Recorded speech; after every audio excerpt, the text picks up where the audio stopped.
Sitting next to him is Emmanuel Okodoga. Emmanuel Okodoga is the executive director, former executive director, Edo State Internal Revenue. Welcome to the show. Thank you, Prince, and viewers.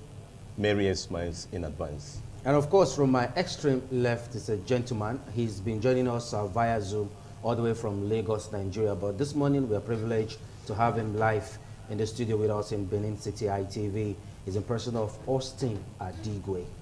Good morning, viewers. Thank you for having me, Prince. It's my pleasure. All right, glad to have you, Austin Adigwe. Let's just start with you as an economic expert.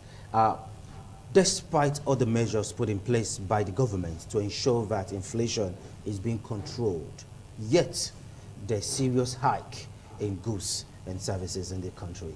Where do you think the government is missing it? Well, obviously, you know, solution to whatever issues you have must start from identifying the problem and also applying the right measures. In our own case, we are not driven by data.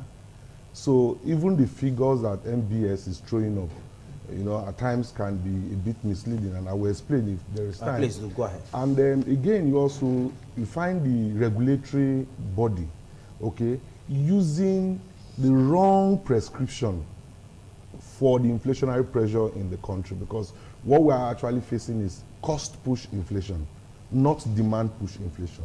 So mopping up liquidity to curb that inflation was actually a wrong move. And I remember I was on this program sometime in May via Zoom, and I did mention that, you see, increasing the cost of credit with an escalating cost of production is only going to do what? Drive price, okay, upward further. As at that time, inflation was 17.76. As we speak now, 21. Inflation is what? 21.47.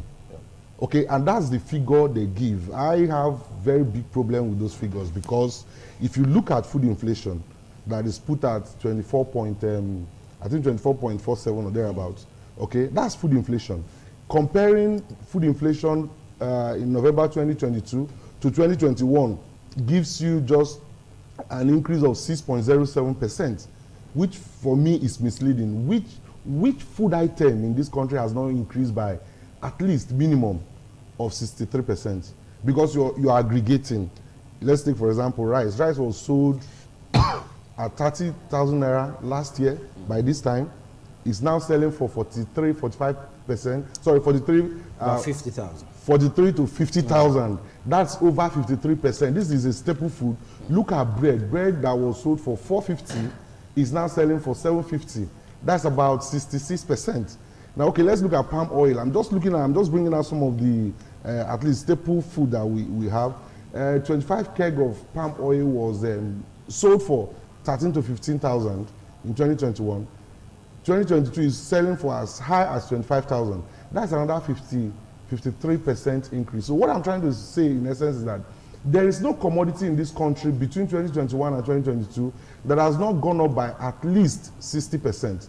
So by the time you do your averaging, you aggregate, because I understand from the standpoint of National Bureau of Statistics, they sample 740 commodities, okay, and they have informants, I think about 10,500 informants that give them prices. The question is, what commodity in this country has actually dropped in price, that when you average, you have this 6.7% increase they're talking about?